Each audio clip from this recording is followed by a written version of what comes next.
शुरुआत करते हैं इस वक्त की बड़ी खबर से और खबर लद्दाख से है, जहां लद्दाख में हुई हिंसा ने सभी का ध्यान अपनी ओर खींचा है। सवाल यह है कि पर्यावरण कार्यकर्ता सोनम वांगचुक जो लद्दाख को पूर्ण राज्य का दर्जा देने की मांग कर रहे हैं और यह भी कह रहे हैं कि लद्दाख को संविधान की 6ठी अनुसूची में शामिल किया जाए, लेकिन हमेशा से अहिंसा के जरिए आंदोलन करने वाले सोनम वांगचुक के अनशन के दौरान लद्दाख में उन 2 घंटों में ऐसा क्या हुआ कि 4 लोगों की जान चली गई, 90 लोग जख्मी हुए और सड़कों पर आगजनी की तस्वीरें सामने आई। सूत्रों से यह पता चला है कि इस हिंसा के दौरान लद्दाख के जेनजी युवाओं को गुमराह किया गया था और एक सुनियोजित प्लानिंग की गई थी। यह प्रदर्शन उस वक्त हिंसात्मक हो गया जब हजारों की संख्या में युवा लेके एनडीएस मेमोरियल ग्राउंड में इकट्ठा हुए। कुछ देर बाद धुएं का गुब्बार उठने लगा। बीजेपी दफ्तर और हिल काउंसिल के दफ्तर में आगजनी और तोड़फोड़ की तस्वीरें आने लगी। इसके बाद कैसे हालात बने आप खुद इन तस्वीरों में देखकर समझ सकते हैं। और ये भी हुआ है उन 2 घंटों में जिसके बाद 10 सितंबर से अनशन पर बैठे पर्यावरण कार्यकर्ता सोनम वांगचुक को अपने अनशन खत्म करना पड़ा और युवाओं से माइक पर अपील करते नजर आए कि इस हिंसा को रोक दो। ये 8 तस्वीरें आपकी टीवी स्क्रीन पर है। लद्दाख में किस तरीके से हिंसा हुई, कार जलाई गई, शीशे तोड़े गए, हील काउंसिल में आग लगी, पुलिस से झड़प की तस्वीरें भी हैं। कई पुलिसकर्मी भी घायल हुए हैं। पुलिस का पहरा भी आपको दिखाई दे रहा है। इलाके में भारी सुरक्षा बल तैनात है और बीएनएस धारा 163 लागू कर दी गई है। हम सब जानते हैं लद्दाख में कैसे हालात हैं, किस तरीके से तमाम राजनीतिक प्रतिक्रियाएं सामने आ रही हैं। सबका कहना है कोई कांग्रेस पर आरोप लगाता हुआ यहां पर नजर आ रहा है। बीजेपी का कहना है कि सोनम वांगचुक के भड़काऊ भाषणों से ये हिंसा जो है वो भड़की है। वहीं हमने सुना कि पीडीपी प्रमुख महबूबा मुफ्ती ने भी अपने बयान में कहा कि जब लद्दाख जम्मू कश्मीर का हिस्सा था उस वक्त लोग कहीं सुकून की चैन ले रहे थे और कहीं ना कहीं खुश थे। अब यहां पर सरकारी व्यवस्थाओं का बोलबाला होना है, इस वजह से लोग आक्रोशित हैं। आग पूरे लद्दाख में दिखाई दे रही है, लोग सड़कों पर उतरे हुए हैं।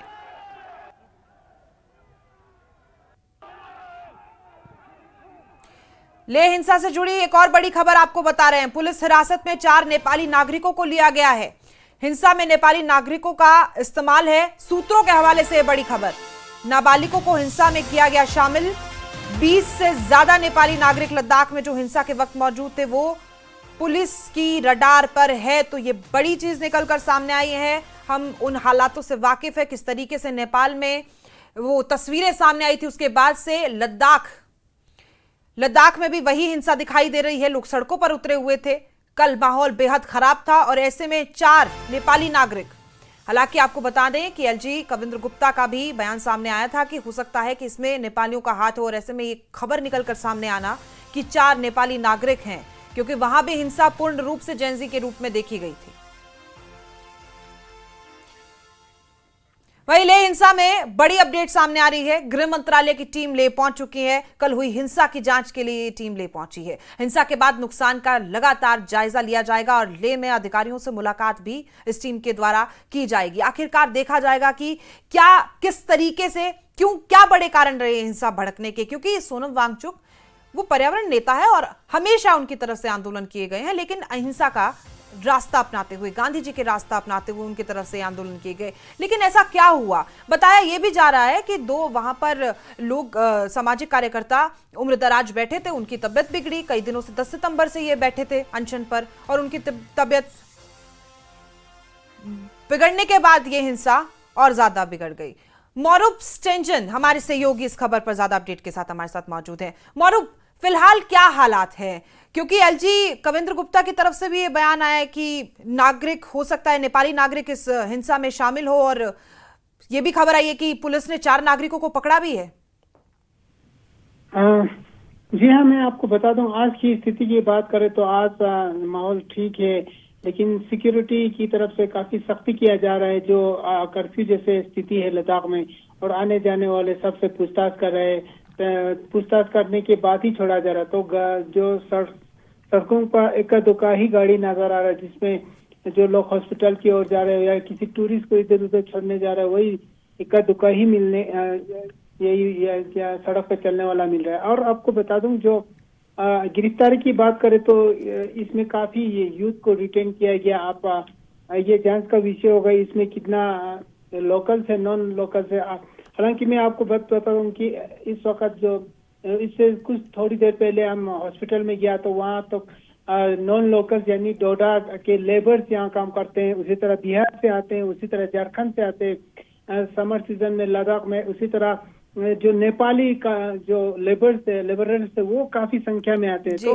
लोगों का कहना है कि वो जहाँ से हिंसा के दौरान वो वहीं से गुजर रहे थे उनको भी गिरफ्तार किया गया। ये सब जांच का विषय कौन इन्वॉल्व है, लेकिन जो लोकल्स हो नॉन लोकल हो सभी को जो जिस पर भी पुलिस का शक हो उनको गिरफ्तार किया गया। सीधा आरोप लगता हुआ नजर आ रहा है कि भड़काऊ बयान दिया है उन्होंने, उसके बाद जेंजी भड़के हैं। तो किसकी चूक थी? आप तो मौके पर मौजूद होंगे, खबरें आपको मौके से मिली होंगी। क्या कोई भड़काऊ बयान था या खबर बीच में यह भी आई थी कि 2 सामाजिक कार्यकर्ता उम्रदराज वहां पर मौजूद थे, उनकी तबीयत बिगड़ने के बाद हुआ है कि सरकार ध्यान नहीं दे रही है? जी हाँ, मैं आपको बता दूं जो 23 की शाम को लगभग आफ्टरनून सेशन में 2 लोगों का तबीयत बिगड़ने से हॉस्पिटलाइज करना पड़ा। 23 की शाम तक वो 2 लोग जो अनशन पे बैठे 10 तारीख से वो उनकी तबीयत बिगड़ने के बाद उनको हॉस्पिटलाइज किया गया, जिसमें 72 इयर्स और एक 62 इयर्स 2 पेशेंट उनको एडमिट करा गया। उसके बाद लोगों में बहुत गुस्सा देखने को मिला। फिर एपेक्स बॉडी और जो रिलीजियस यूथ ने मिलकर एक प्रेस कॉन्फ्रेंस किया जिन्होंने बताया कि 24 तारीख को बड़ी संख्या में एनडीएस में जमा होंगे और अपील किया कि हम पीसफुल रैली करेंगे। लेकिन जैसे जैसे 10 बजे के बाद लोग वहाँ एनडीएस पे जहाँ सोनामंग एनडीएस मोटर्स पार्क जहाँ पर सोनामंग जो अनशन कर रहे थे लोग बड़ी संख्या में जमा होने लग गया। जिस तरह से लोगों का धीरे धीरे भाषण चला था उसी बीच में कुछ यूथ हिल काउंसिल के ऑफिस की ओर मार्च करने लगे। ये हमें सुनने में आया क्योंकि हम उस समय अनशन के अंदर थे। तो उसी की वजह से फिर हिल काउंसिल की जो असेंबली हॉल को आग के हवाले कर दिया, वहाँ पत्थरबाजी हुआ, फिर वहाँ भी काफी लोगों को चोट आया। उसके बाद कुछ ही दूरी पे बीजेपी के ऑफिस थे उसको आग के हवाले किया गया। तो उसके बाद से जो माहौल है एकदम बहुत ही नाजुक स्थिति बना। देखिए, लद्दाख में ऐसे हालात के बाद जम्मू कश्मीर की राजनीति भी गर्मा गई है। अभी थोड़ी देर पहले पीडीपी प्रमुख महबूबा मुफ्ती की तरफ से भी प्रेस वार्ता की गई थी। उन्होंने भी कहा था कि जब लद्दाख जम्मू कश्मीर का हिस्सा था तब लोगों में कहीं ना कहीं संतोष देखा जा रहा था। अब केंद्र सरकार वहां पर इंफ्रास्ट्रक्चर बनाने के जरिए या रेस्टोरेंट खोलने के जरिए कहीं ना कहीं जमीन हथियाना चाहती है, वहां की जो स्वायत्तता उसको नुकसान पहुंचाना चाह रही है। तो आप मानते हैं कि यूटी बनना, क्योंकि 1989 में मांग की गई थी कि लद्दाख को यूटी बना दिया जाए, उस वक्त उसे लेकर आंदोलन किया गया था, उस वक्त भी 3 लोगों की मौत हुई थी और आज इसे पूर्ण राज्य दर्जा देने की मांग की जा रही है। जी हाँ, आपको मैं बता दूं उस समय जो 89 में जो 3 लोग शहीद हुआ वो यही यूटी के जो समर्थन में एजुकेशन निकला, वहाँ जुलूस निकला, उसी दौरान उनका शहीद हो गया। तो उसके बाद तो जो यूटी मांगा यूटी विद लेजिस्लेचर, लेकिन आप जो 2019 में यूटी दिया उसके बाद लेजिस्लेचर नहीं मिला। तो आपको बता दूं कि लद्दाख की जो कल्चर है एकदम यूनिक है, रेस्ट ऑफ इंडिया से पूरा अलग है। उसी तरह जो होलसेल और सभी के लिहाज से वो एकदम अलग है। तो इसीलिए अब लद्दाख के लोग को यूटी मिलने के बाद थोड़ा घबरा सा गया कि बाहर के लोग आके यहाँ पर जमीन खरीद लेंगे। लद्दाख की पॉपुलेशन लगभग लेह और करगिल मिला के 3 लाख के करीब ही है। तो लोग सोचेंगे कि हमारा कल्चर खत्म हो जाएंगे, हमारा आइडेंटिटी खत्म हो जाएंगे। इसीलिए उन्होंने 6 शेड्यूल शुरू में मांगा था। उसके बाद 6 शेड्यूल अकेला भी काम नहीं चलेगा लद्दाख के सेफ गार्ड के लिए, उसके लिए स्टेटहुड भी जरूरी है। तो ये 4 बिंदु लेके एपेक्स और केडीए फॉर्म हुआ। उसके बाद से ये जो मांग करते आ रहा है सेंट्रल गवर्नमेंट के साथ, काफी दौर का टॉक भी राउंड हो चुका था। अगले होने वाले जो 6 तारीख अक्टूबर का भी टॉक रखा गया। तो इसी बीच में जो अनशन शुरू हुआ 10 तारीख पे, उसके बाद से जो लद्दाख का माहौल है ऐसे सिचुएशन में पहुंच गया। जी बहुत बहुत शुक्रिया मौरूफ आपकी जानकारी के लिए। तो देखिए, जाहिर सी बात है इलाका बेहद छोटा है, एक ही लोकसभा सीट है यहाँ पर, और जैसा कि हमारे सहयोगी ने भी बताया, हम भी जानते हैं कि बहुत कम लोग वहाँ पर है, 2.5-3 लाख के आसपास ही। ऐसे में उन्हें डर है, खतरा है कि उनकी संस्कृति को नुकसान ना पहुँचे। और 6ठी अनुसूची भी बेहद अहम है, कुछ राज्यों को मिली है, और ऐसे में वो 6ठी अनुसूची में जाने की मांग कर रहे हैं, पूर्ण राज्य के दर्जे की मांग की जा रही है, जिसके बाद जेंजी भड़के और ये हालात लद्दाख में हुए। एक और बड़ी खबर का रुख करते हैं। लद्दाख हिंसा से जुड़ी ये बड़ी खबर, लद्दाख हिंसा को लेकर आज हाई लेवल बैठक होगी। उपराज्यपाल कविंद्र गुप्ता की अध्यक्षता में यह बैठक होगी। शाम 5 बजे का समय दिया गया है। राजभवन में बताया जा रहा है कि यह अहम बैठक होनी है और इस बैठक में पुलिस और प्रशासन के सीनियर ऑफिसर भी मौजूद रहेंगे। लद्दाख हिंसा में हुई दिन भर में ये दूसरी अहम बैठक होने वाली है। इससे पहले उपराज्यपाल कविंद्र गुप्ता ने वरिष्ठ अधिकारियों के साथ ये अहम बैठक की थी और इस बैठक में ताजा हालात की जानकारी भी ली गई थी। लेकिन एक बार फिर से शाम 5 बजे कई मुद्दों पर बात होनी है, क्योंकि फिलहाल हमने देखा कि एलजी कविंद्र गुप्ता की तरफ से बयान सामने आया कि हो सकता है कि ये जो हिंसा हुई है उसमें नेपाली नागरिकों का हाथ हो, और उसके बाद ये खबर आती है कि पुलिस द्वारा 4 नेपाली नागरिकों को गिरफ्तार कर लिया गया है। तो क्या कारण है और आगे क्या रणनीति अपनाई जाएगी सरकार की तरफ से, क्या बात की जाएगी कि लद्दाख को पूर्ण राज्य का दर्जा बहाल किया जाए या नहीं, कई अहम मुद्दों पर चर्चा होगी। इसी खबर पर मुदस्सिर कादरी हमारे सहयोगी हमारे साथ मौजूद है। मुदस्सिर, हालात हम सब जानते हैं, एक बैठक हो चुकी है, एक और बैठक होनी है। फिलहाल माहौल शांतिपूर्ण है 163 लगाने के बाद और जवान भी वहां पर तैनात है। लेकिन सबसे अहम सवाल जो निकलकर सामने आता है कि क्या सरकार अब इस तरफ ध्यान देगी, क्योंकि जम्मू कश्मीर के राजनीति भी गरमाई हुई है, उनकी तरफ से भी कहना सरकार को ध्यान देना चाहिए लोगों की मांग पर। क्या बैठक में इस बारे में बात हो सकती है कि लद्दाख को 6ठी अनुसूची में डाल दिया जाए, पूर्ण राज्य का दर्जा बहाल कर दिया जाए? देखिए, सबसे पहले अगर लद्दाख की हम बात करेंगे तो हर सुई ये आवाज उठ रही है कि लद्दाख को लैंड ऑफ पीस भी कहा जाता था और इस तरह के वाकयात जो है कभी यहाँ पे रोनुमा नहीं हुए हैं। हालांकि आपने 1 साल का जिक्र किया है जब इस तरह की जो है हिंसा वहां भड़की थी और कुछ लोगों की मौत हुई थी, लेकिन उसके बाद हम देख रहे हैं कि चाहे कारगिल वॉर की बात करेंगे या फिर दीगर जो पॉलिटिकल समस्याओं से जम्मू कश्मीर जूझ रही थी, लेकिन लद्दाख का उस पर कोई असर देखने को नहीं मिल रहा था। तो आज की अगर हम बात करें तो यकीनी तौर पर एक चैलेंजिंग सिचुएशन बनी हुई है लद्दाख में, और जिसका एड्रेस करने के लिए जिस तरह से हमने देखा कि कविंद्र गुप्ता जो कि एलजी है वहां के, तो बजाते खुद सिचुएशन को मॉनिटर कर रहे हैं और न्यूज 18 के साथ उन्होंने एक्सक्लूसिव जो टेलीफोनिक इंटरव्यू भी दिया, तो उसमें उन्होंने कहा कि आज दिन भर जो हालात है वो कदरे बेहतर रहे और ये कोशिश रहती है एडमिनिस्ट्रेशन की कि हालात को सबसे पहले जो है सामान्य किया जाए। और जहां तक 6th शेड्यूल या फिर जो स्टेटहुड की बात है तो यकीनी तौर पर यह भी एक मुद्दा है, लेकिन सबसे पहले जो तरजीह है, जो प्रायोरिटी है, वो लद्दाख को किस तरह से वहां के हालात जो है उसको सामान्य बनाया जाए और लद्दाख में जो लॉ एंड ऑर्डर का प्रॉब्लम हुआ है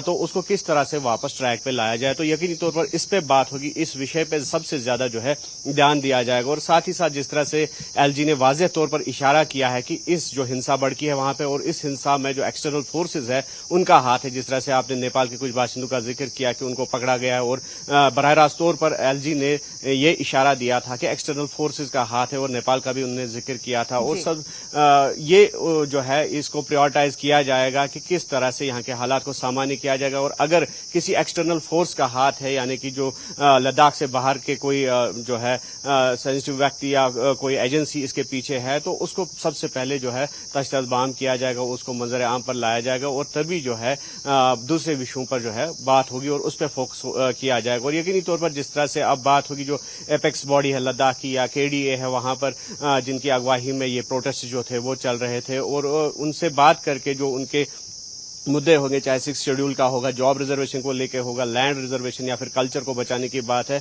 तो यकीनी तौर पर फैसला इसका जो है वो केंद्रीय सरकार को करना है और केंद्रीय सरकार की तरफ देखिए फैसला तो करना है, जाहिर तौर पर समय अनुसार भी कुछ मांगे होती हैं। हमने देखा, हमने इससे पहले भी हमारे सहयोगी से बात की थी सन 1989 में, उस वक्त इसे यूटी बनाने की मांग की गई थी, तब 3 लोगों की मौत हुई। और आज के हालातों को देखते हुए इसे पूर्ण राज्य का दर्जा बहाली के लिए, 6ठी अनुसूची में शामिल करने के लिए, जाहिर तौर पर हमें हमारी स्वायत्ता बहुत प्यारी है, सबको हम चाहते हैं कि हम हमारे कल्चर के साथ आगे बढ़ें, लेकिन केंद्र सरकार का मतलब उनकी जिम्मेदारी है सिचुएशन को संभालने की। लद्दाख की बॉर्डर लगती है चीन से, पाकिस्तान से, ऐसे में आपको क्या लगता है? आपने हालातों की जानकारी दी कि वो तो अभी सामान्य हो गए हैं, हो सकता है कल में और सामान्य हो जाए या जो भी स्थिति आगे देखने को मिले उस पर हमारी नजर तो है ही, लेकिन आगे अगर इसे मिल जाता है पूर्ण राज्य का दर्जा और 6ठी अनुसूची, तो देखिए वो एक अलग मैटर हो गया, उसे हम समझ रहे हैं, तो वो सही होगा क्या? पर्सनल सिचुएशन वहां की ऐसा दर्शाती है? देखिए, जिस तरह से आपने कहा कि हर एक बाशिंदे की, चाहे स्टेट की बात करेंगे या यूटीज की बात करेंगे, तो यहाँ पर हमारे मुल्क में देखा जा रहा है कि यूनिटी इन डाइवर्सिटी जो है वो शायद ही कहीं दुनिया में देखने को मिले। तो ऐसे में यकीनी तौर पर हर राज्य के लोग या अलग अलग जो समुदाय से ताल्लुक रखने वाले लोग हैं, तो उनकी यही कोशिश रहती है कि उनका जो ट्रेडिशन है, उनका जो कल्चर है, वो किसी न किसी तरीके से प्रिजर्व किया जाए। और ऐसे में जो एप्रीहेंशन जताए जा रहे हैं लद्दाखियों की जानिब से कि वो ये है कि अगर इसमें जो बाहर का इंटरफेरेंस रहा लद्दाख में, तो यकीनी तौर पर यहाँ का कल्चर जो है अफेक्ट हो सकता है, उनको डिप्रीव किया जाएगा अपने हुकूक से। और जिस तरह से यहाँ के लैंड या फिर जॉब्स की हम बात करेंगे, तो वो भी शायद उनसे छीने जा सकते हैं। तो ऐसे में यकीनी तौर पर जो डिमांड है उनका, तो उस विषय पे जो है गवर्नमेंट को जो है ध्यान देना होगा जरूर। और जिस तरह से 1989 की आपने बात की और आज 2025 है, और उसमें और आज में बिल्कुल जो है बहुत बड़ा अंतर है, क्योंकि 1989 की अगर हम बात करेंगे तो उस वक्त लद्दाख जो है जम्मू कश्मीर का एक हिस्सा था, और जम्मू कश्मीर एक फुल फ्लेज्ड स्टेट हुआ करती थी, और जहां पर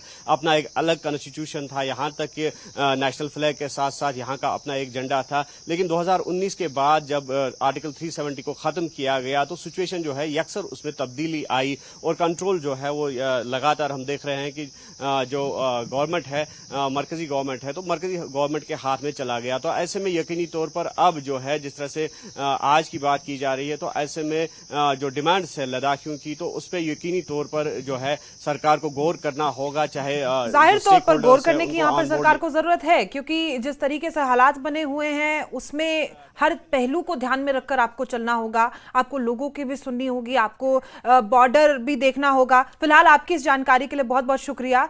जल्द आगे बढ़ेंगे, फिलहाल वक्त छोटे से ब्रेक का। आप देखते रहिए न्यूज़ 18।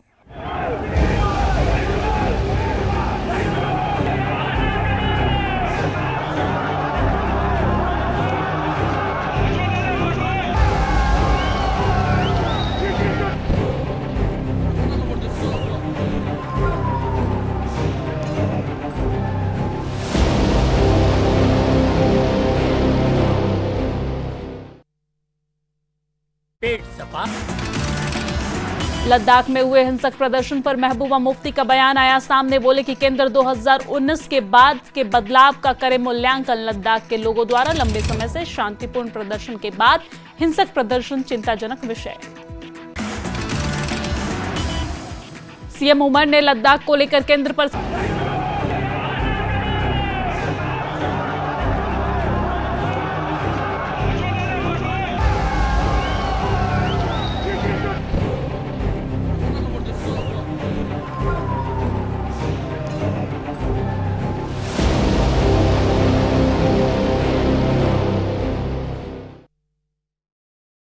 एसएनएम अस्पताल में कुल 18 मरीज भर्ती हैं, जिनमें से 7 आईसीयू में हैं। हालांकि अभी मरीजों की हालत स्थिर बताई जा रही है। बुधवार को लगभग 90 लोगों को अस्पताल में भर्ती कराया गया था। हमारे संवाददाता मौरूफ स्टेंजिन ने स्थिति का जायजा लिया है, देखिए। इस वक्त मैं ले मनाली हाईवे पे मौजूद हूँ, जो हाईवे हिल काउंसिल और बीजेपी की ऑफिस के बीच में जो हाईवे है वहाँ पर मौजूद हूँ। अब मैं इस वक्त यहाँ से रिपोर्ट कर रहा हूँ। तो आपको बता दूँ कि कल पूरा ये सड़क पे लोग पूरा बड़ी संख्या में लोग आए थे, पत्थरबाजी कर रहे थे। अब मेरे पीछे कुछ दूरी पर बीजेपी जो हिल काउंसिल के ऑफिस है वहाँ पर आग जलाया गया था। और इसके बाद अगर आगे की बात करें तो यहाँ से जो मनाली की ओर रास्ता है वहाँ पर बीजेपी की ऑफिस है दूरी पर। और ये मेरे पीछे शाहिद चौक है, वहाँ पर भी कल आग जलाए हुआ, पत्थरबाजी हुआ। और आपको बता दूँ इस वक्त आज के यहाँ लद्दाख में कर्फ्यू जैसे सिचुएशन है, इक्का दुक्का ही व्हीकल चल रहे हैं आपको बता दूं। और एडमिनिस्ट्रेशन की तरफ से लोगों को पीस और काम रखने की अपील कर रहा है। उसी तरह एपेक्स बॉडी के मेंबर ने भी लोगों से अपील किया है। और जहाँ तक र्यूमर्स चल रहा है जो 5 लोगों का डेथ, ऐसा मैं आपको कंफर्म करना चाहता हूँ। पुलिस की ओर से भी रिपोर्ट है, सिर्फ 4 लोगों का ही डेथ हुआ, ये रिपोर्ट मैं आपको दे रहा हूँ। इस वक्त आज इक्का दुक्का जो गाड़ियाँ चल रही हैं उनकी भी पूछताछ जारी है, पूछताछ कर रहे हैं, पूछताछ करते हुए ही छोड़ रहा है आपको बता दूं। तो ये है ले और मनाली, ले मनाली हाईवे भी कहा जा सकता है, जो इसी के बीच में कल कुछ ही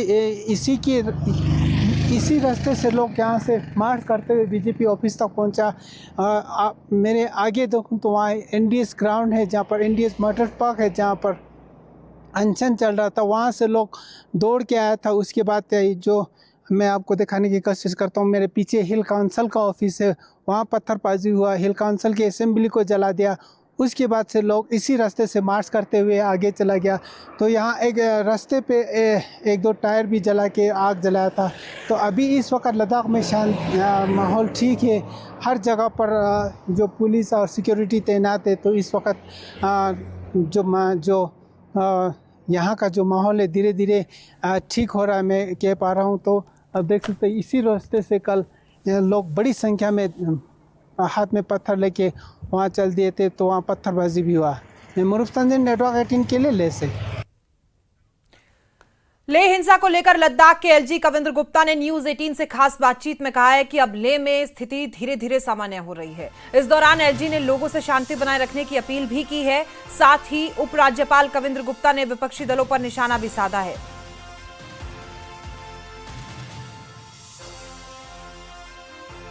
तो लेह हिंसा को लेकर लद्दाख के एलजी कविंद्र गुप्ता ने उनसे खास बातचीत की। कहा कि लेह में स्थिति धीरे धीरे सामान्य हो रही है, क्योंकि कल बीएनएस धारा 163 के तहत लगा दी गई थी, जिसके बाद से स्थिति सामान्य हुई और जवान भी वहां पर तैनात है। स्थिति पर लगातार नजर रखी जा रही है, लेकिन एलजी ने लोगों से शांति बनाए रखने की अपील की है। साथ ही ये भी कहा गया है कि जो पुरानी फोटोज वीडियोज है उन्हें शेयर मत कीजिए, अशांति मत फैलाइए। साथ ही उपराज्यपाल कविंद्र गुप्ता ने विपक्षी दलों पर निशाना साधा। उनकी तरफ से कहा है कि हमने सुना था संबित पात्रा का भी बयान सामने आया था, जिन्होंने कहा कि कहीं ना कहीं हो सकता है कि कांग्रेस का हाथ भी हिंसा भड़काने में हो। एलजी की तरफ से ही कहा गया था कि नेपाली लोग वहां पर घुसे हुए हैं, उनका हाथ भी हो सकता है, जिसके बाद से 4 नेपाली नागरिकों को गिरफ्तार किया गया था। लेकिन राजनीति तो जम्मू कश्मीर में भी इस मामले पर बेहद देखने को मिल रही है, क्योंकि पीडीपी प्रमुख महबूबा मुफ्ती का भी बयान आया था। उन्होंने भी कहा था कि जम्मू कश्मीर के साथ जब लद्दाख उसका हिस्सा था तब स्थिति सामान्य थी। सन 1989 में इसे यूटी बनाने की मांग को लेकर आंदोलन हुए और अब एक बार फिर से आंदोलन हो रहे हैं। समीर भट्ट हमारे सहयोगी कविंद्र गुप्ता से उन्होंने खास बातचीत की है, सुनते हैं। मेरे साथ जुड़े हैं इस वक्त LG Ladakh Kavinder Gupta. Sir, news 18 को वक्त देने के लिए आपका बहुत बहुत धन्यवाद। कविंद्र जी, जो हालात बने हैं कल से और अगर आज दूसरा दिन है, कल जिस तरह की वायलेंस हुई है, आज के क्या हालात हैं और हालात को मामूल पर लाने के लिए एलजी एडमिनिस्ट्रेशन क्या कर रही है? देखिए, पूरा शांत माहौल है, पूरा शांत माहौल है और इसमें सभी डिप्लॉयमेंट की गई है, तो ये अनहोनी घटना ना हो, इसलिए हमारा ये प्रयास जारी है। तो आपकी जानकारी के लिए कि कोई भी इस प्रकार की घटना नहीं हुई है।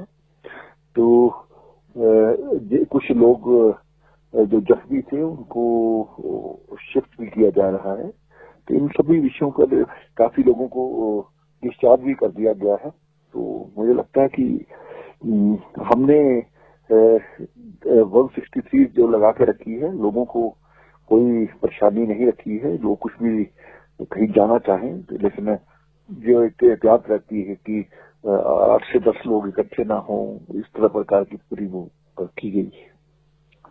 सर, आज आपने मीटिंग भी ली थी, आज सुबह भी मीटिंग ली थी और शाम को भी मीटिंग ले रहे हैं, तो इस मीटिंग में क्या निर्देश दिए हैं आपने? और देखिए, सिक्योरिटी सिचुएशन को जानने के लिए सुबह भी बात हुई थी, उसमें भी सभी हमारे सुरक्षा बल, हमारी एडमिनिस्ट्रेशन वहां बैठी थी। शाम को भी एक बार फिर से आपस में बैठेंगे और किस प्रकार से आगे का जो कार्रवाई है वो करनी है, उसके बारे में कि किस प्रकार से लोगों को ठीक प्रकार से माहौल बने।